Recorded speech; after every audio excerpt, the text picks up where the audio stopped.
ଗୋଟିଏ ଗାଁରେ ବାଉଁଶରାଣୀ ଖେଳ ପ୍ରତିଯୋଗିତା ଚାଲିଥାଏ। ବାଉଁଶରାଣୀ ପ୍ରଦର୍ଶନ କରିବାକୁ ବହୁତ ଦୂର ଗୋଟିଏ ଗାଁ ଆଦିବାସୀ ଗାଁ ଆସିଥାନ୍ତି।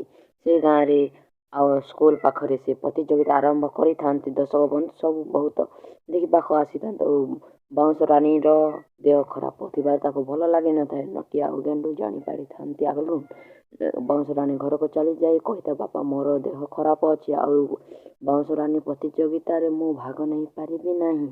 ଏଇ ଶୁଣି ବାପା କହନ୍ତି, ଆରେ ଝିଅ ଆଉ ପଇସା ଦେବେ ନାହିଁ ଆଉ କିଛି ବି ପଇସା ଦେବେନି ବୋଲି କହିଥାଏ ବାଉଁଶରାଣୀ। ଆଉ ନଟିଆ ଗେଣ୍ଡୁ ଏବଂ ଡାଙ୍ଗ ଶୁଣି ନିଅନ୍ତି ଆଉ ତାଙ୍କର ପ୍ରଦର୍ଶନ ଦେଖାଇଥାନ୍ତି। ଦର୍ଶକ ବନ୍ଧୁକୁ ବହୁତ ଭଲ ଲାଗିଥାଏ ସେ ପ୍ରଦର୍ଶନଟି। ବାଉଁଶରାଣୀଙ୍କ ବାପାକୁ ପଇସା ଦେଇଯାଆନ୍ତି ବହୁତ ଟଙ୍କା ହୋଇଥିବାରୁ। ନଟିଆ କହନ୍ତି, ଆରେ ମଉସା ତୁ ତୋ ଝିଅକୁ ଆଉ ଡରନା, ଡାକ୍ତରଖାନାକୁ ନେଇଯା। ସାର୍ କହିଥାନ୍ତି, ବହୁତ ଭଲ କରିଲ ପିଲାଏ, ତୁମେ ଜଣକୁ ସାହାଯ୍ୟ କରିଥିବାରୁ ଧନ୍ୟବାଦ ମୋ ତରଫରୁ।